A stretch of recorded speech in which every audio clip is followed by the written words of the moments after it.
Hi, Eagles. I'm Hayden, and we're back to school, I guess. And PGTV is still up and running, right, Kayleen? Kayleen. Sorry, we're on Zoom right now, so there's a short Yes, I'm Kayleen, and it feels good to be back to normal. Yeah, normal. We're attempting to broadcast this live with people between home and school, so bear with us. In this episode, we'll introduce a new sitcom and share news about a variety of topics. But first, let's take a look at two of our Academy's 10 inspiring finalists from this year's Sacramento Educational Video Awards.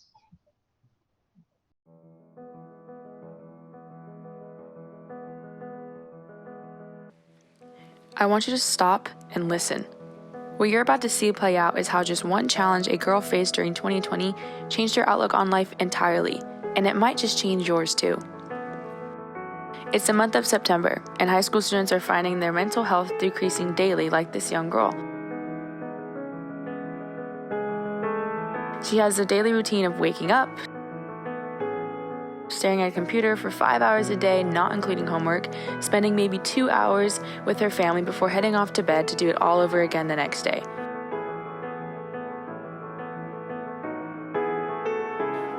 This is her life at the moment. Everything has been canceled for her senior year, and she's been forced to face challenges that no teenager should ever face. Little did she know another challenge was about to come her way when she heard her great-grandmother was taken to the hospital. She realized that the year being 2020, she wouldn't be able to see her great-grandmother in the hospital because of the pandemic. Some days later, on September 18th, 2020, around 7:15 in the morning, this young girl got the news that her great-grandma was gone. In that moment, her life completely changed. She had to choose to allow this news to either break her down or build her up. Hi everyone. This is my story, and how on September 18th, 2020, I lost my great-grandmother. But I gained a new outlook on life, and I learned a lot of life lessons. Here's my main message to all of you. Don't be afraid of fear, or being in fear of something. Look for the lessons in every challenge you may face. Live every day like it's your last, because you never know when it could be. If there's anyone important in your life, never take them for granted. Tell them you love them, hug them, thank them for all they've done for you. You never know when it's going to be the last time you see them.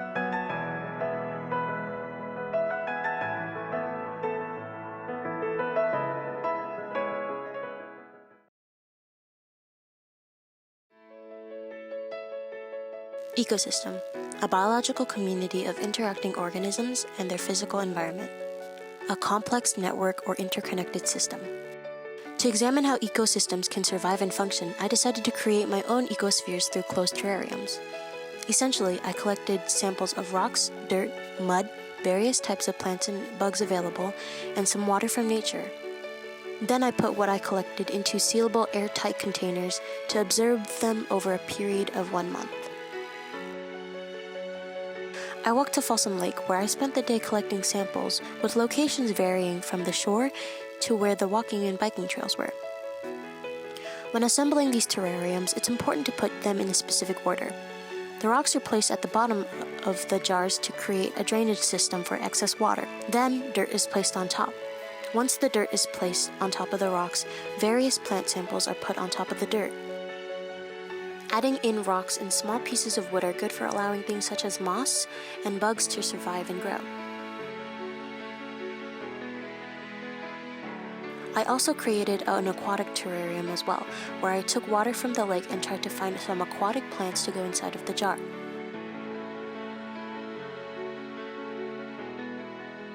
Placing the jars in a partially sunny place is important, as it needs sunlight to create condensation for the plants to survive. But far too much sunlight can cause the inside of the jar to overheat and practically cook whatever is inside of the jars. For a month I waited and watched over my do-it-yourself terrariums. There were many times where I wondered if anything was going to happen or whether or not anything lived inside of those jars. I was surprised to find that there were surviving environments within the jars. A warning ahead of time. There are images of insects and microorganisms that some viewers may find disturbing. I was astounded to see green algae, and tiny microorganisms swimming around in the aquatic terrarium. There were also flying insects that resided on the cap of the jars. Some organisms were simply too small for my camera to focus on, but many were swimming from side to side of the jar when I found them. Here I found a small translucent worm climbing up the walls of the jar. As for my other jars, there were plenty of small bugs that resided on the cap as well, and the small plants that I had put in the jars were still all alive, except for a flower. The first law of ecology states that everything is related to everything else. What an individual organism or thing does within the ecosystem affects all other life forms. In the closed terrariums, the rocks are there to prevent rotting of the soil due to excess water, which allows the plants to thrive within the dirt, which then allows for oxygen to be created so that I wouldn't have to open up the jars. These terrariums are self-sustaining as a real environment is. The bugs are meant to help with any decay, and if there is decay, it would transfer its nutrients into the soil, making a whole cycle. It is a cycle of giving and taking. Each object has a purpose within the ecosystem, and it fulfills this purpose so that there can be a long-term survival. These cycles that are created are why ecosystems are successful. But why can ecosystems fail? A prominent unnatural factor that leads to an ecosystem failing is us. How do we affect the ecosystem? One problem that I kept running into while doing this project was that I found mounds of trash everywhere. It seemed like no matter how much time I spent picking up miscellaneous garbage, more and more seemed to appear. There are plenty of public recycling bins and trash cans for people to dispose of their waste. Even while assembling my jars, I didn't realize that I had mistaken the knot of twigs and fishing line for an aquatic plant.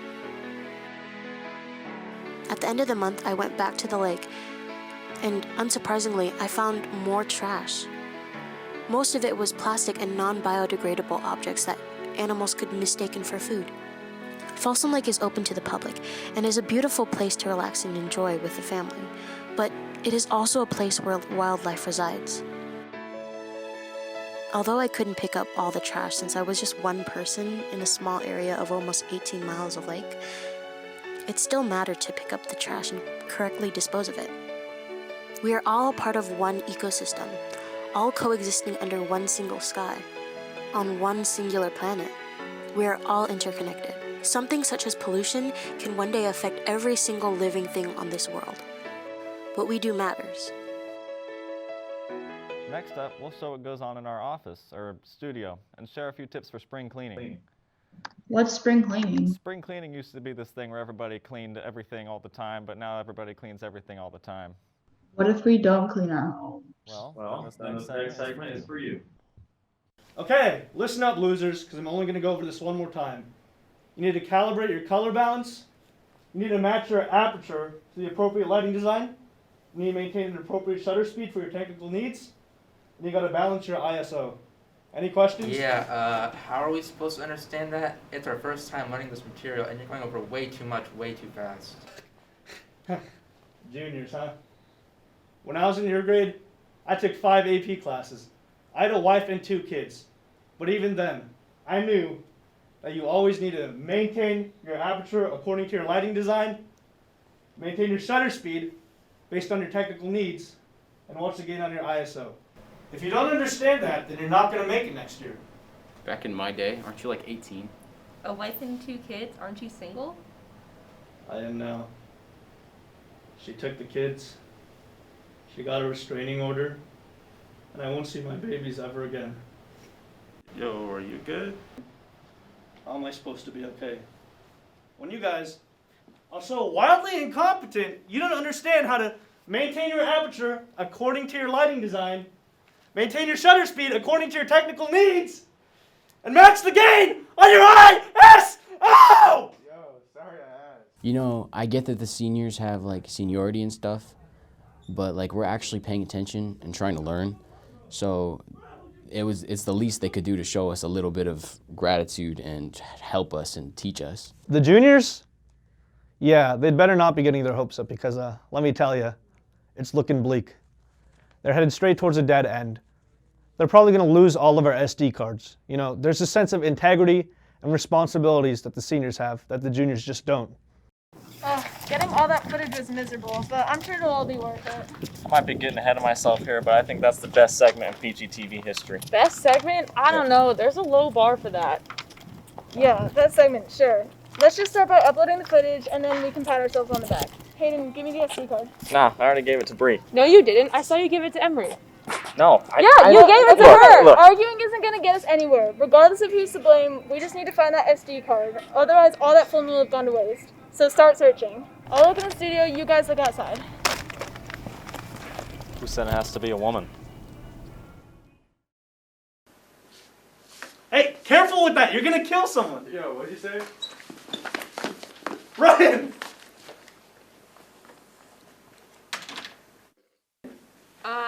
Brian's out cold. Should we take him to the hospital? Nah, I know CPR. We'll be fine. You can tell by the way that I use my walk. I'm a woman's man, no time to talk.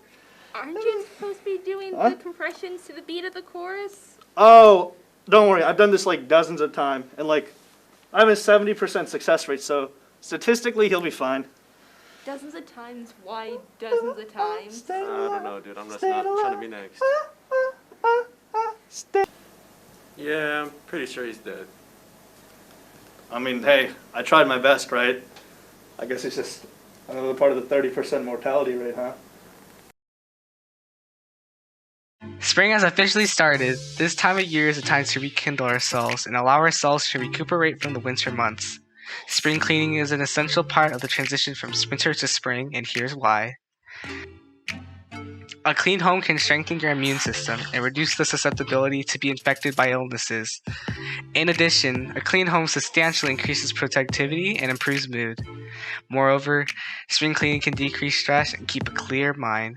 To effectively incorporate spring cleaning in your life, here are some tips that actually work. Deep clean items that are used the most. This means to clean the underneath, backs, and unexposed surfaces of objects. Get the underneath of the table, the backs of chairs, and your doorknobs. Get rid of stuff. Declutter for real. Don't be afraid to get rid of unused and unnecessary items that are not kindling joy. Clean high traffic areas that people are walking by or using. High traffic areas that come to mind are the kitchen and the bathroom. Focus on these areas as they will harbor the most germs. Lastly, clutter and clean in zones. Cleaning one zone or room at a time can make the cleaning/decluttering process seem like less work. I hope these tips were helpful and persuaded you to get spring cleaning. And now for something sizzling. We have an investigative report about our beloved wiener. Hot dogs are cool, but whatever happened to our campus gum tree? Will we ever find out? It's gone, and we'll show you the proof. I don't believe it. I do. Show me the proof. I'd show you the real gum tree, but you don't even show up to school anymore. We'll show you all the proof you need. Yeah, sports. Yeah. Ooh, yeah. Look at him go. Woo! I love sports. Good old-fashioned American sports. Running, ball throwing, amazing. Just spectacular. Woo. Really, a hot dog? Out of all the food choices, like there's nachos with my food choices, pretzels, and possibly cotton candy's healthier than that, but really a hot dog. It is perfectly socially acceptable to eat a hot dog. I mean, sure, they might be oddly shaped and they're compressed between a sad, kind of depressing looking bun, and it's decorated with various colorful condiments, but look, they're still good stadium food viewing, and it's good sports food, you know. But this and that don't really correlate. It's kind of gross. This food is literally sold in stadiums all the time. Have you not noticed? Plus, I can't even be at the stadiums right now. Look, there's cardboard cutouts. Look, bub. I'm just trying to get back into the good old-fashioned American sports spirit. But the thing is, hot dogs are just weird. Frankfurters, Franks, weenies, wieners, tube steaks, bangers, sausages. The hot dog is a lot of things to us. This food became popular in the US in the 1920s with Nathan's Famous. Summer barbecues and 4th of Julys were never the same without them. But the hot dogs go way back, a couple centuries to be more specific, but from Germany, and they used to call them frankfurters. In North America, they were spread all over due to several butchers from different nationalities selling them without milk buns. Some say it was a German immigrant who sold them with milk rolls from a pushcart in New York City in the 1980s. They were called Dachshund sausages because they were long like the dog. A cartoonist drew the Dachshund between a bun and he couldn't spell Dachshund, so he just called it a hot dog. That became popular. Made out of beef and pork trimmings and a lot of salt.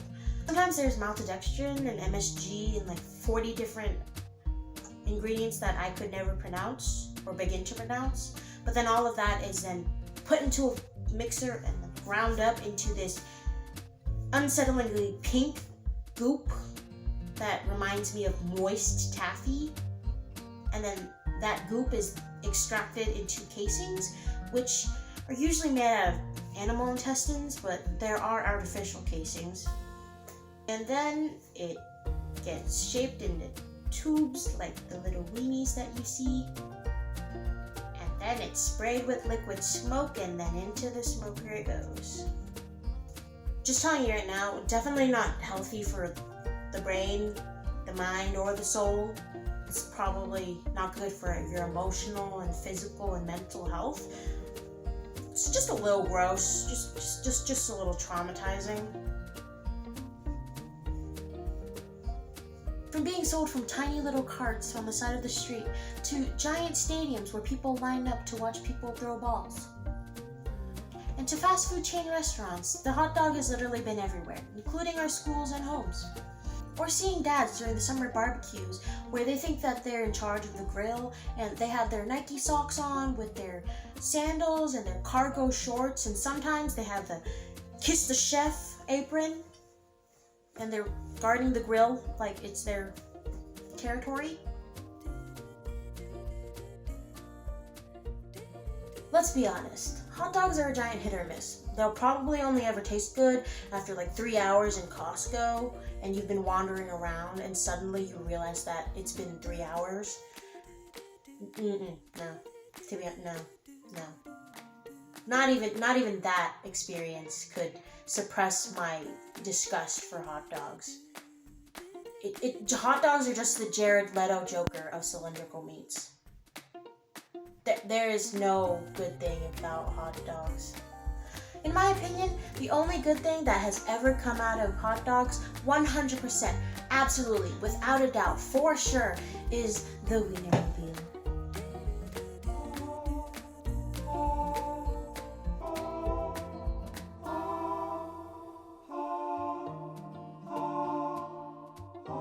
But hey, there are plenty of events that can make eating hot dogs all the better. Maybe not all the better, probably like a nanometer's worth of better, sliver percentage better, but there are things such as little family barbecues that are coming along during summer, and who knows, you can make your own little stadium food court and eat stadium food. That's literally what I've been trying to do this entire time, if you had just not judged me for my hot dog. But also, yeah, you're right,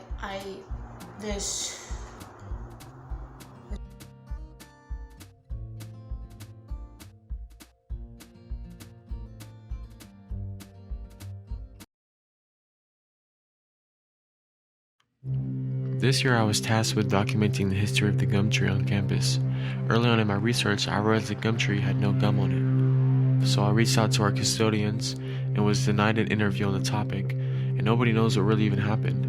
When I talked to some students about it, they seemed pretty upset, some even calling the gum tree a school monument.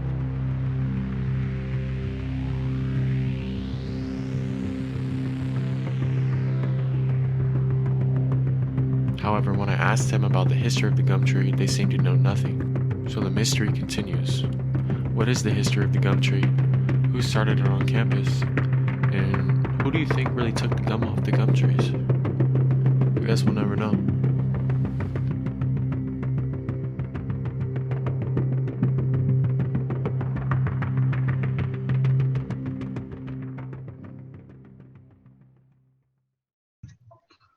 Do you believe me now? No, I refuse to say goodbye to that tree. Well, I tried. Did you know that sports still exist? No. Well, apparently they do. Okay, well, April 16th was the senior night for the varsity football players, and though the season was short, the team did an awesome job. So here's a quick recap of some of their games.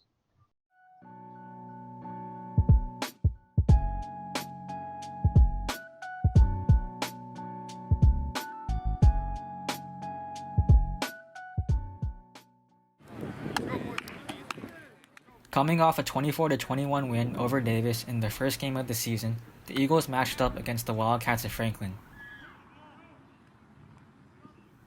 A field goal in the first quarter by Alex Tovar gave the Eagles an early lead. The next Franklin drive, a strip by Xavier Porter gave the Eagles the ball back. In the red zone, quarterback Devin Hall threw a touchdown pass to Jalen Kennedy to put the Eagles up 9-0. Another touchdown pass by Devin Hall, this time to Eli Gula, and a successful extra point by Alex Tovar put the Eagles up 16-0.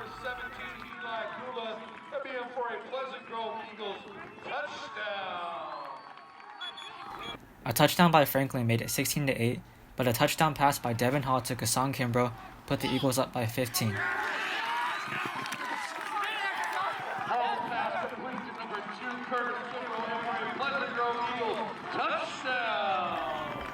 Two touchdowns to end the half by Franklin gave the Wildcats the lead. No scores in the third quarter as both defenses shut down each offense. To begin the fourth quarter, Franklin scored a touchdown to widen their lead, 32-23. The Eagles would respond with a touchdown on their next drive,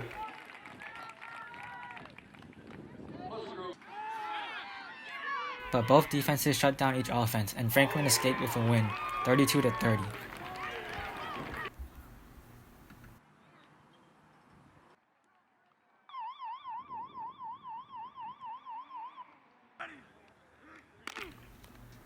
Looking to bounce back, the Eagles prepared for their next game against Laguna Creek.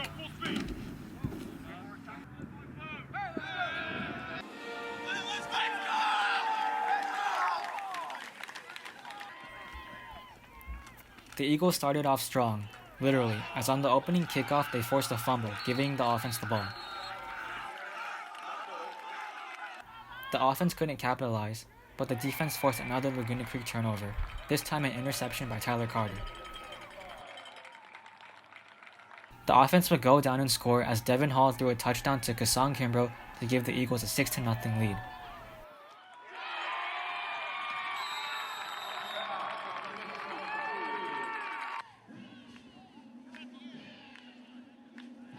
The Eagles shut down Laguna Creek once again, forcing a punt.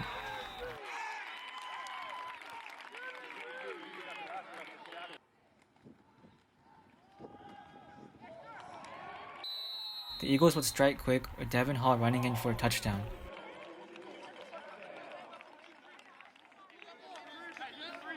The Eagles would lead 13-0. Midway through the second quarter, Laguna Creek scored a touchdown to put them on the scoreboard. The Eagles still led 13-6. After a couple punts, Laguna Creek was marching down the field. However, the Eagles came out with another interception, this time by Cole Slagle. The offense would punt, and to end the half, the defense shut down Laguna Creek at the goal line.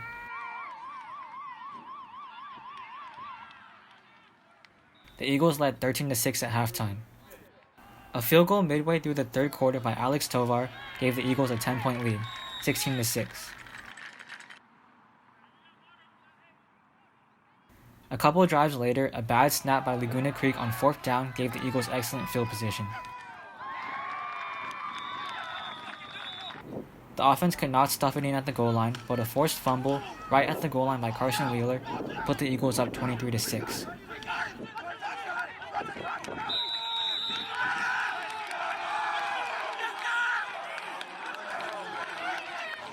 In the fourth, Devin Hall rushed for another Eagles touchdown, and another successful extra point by Alex Tovar gave the Eagles a 24-point lead.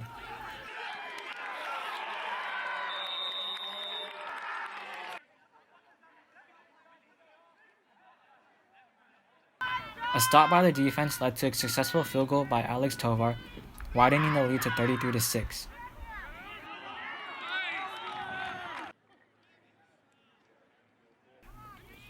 A couple minutes later, the offense was in good field position due to a sack on 4th down by Tremel Miles. Sophomore Ronveer Malley came in for Devin Hall and threw a touchdown to Tremel Miles.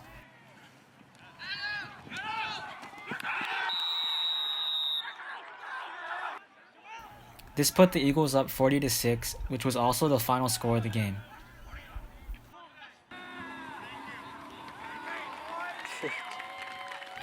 This win puts the Eagles at 2 wins and 1 loss, with the last game of the season on Friday night against Sheldon.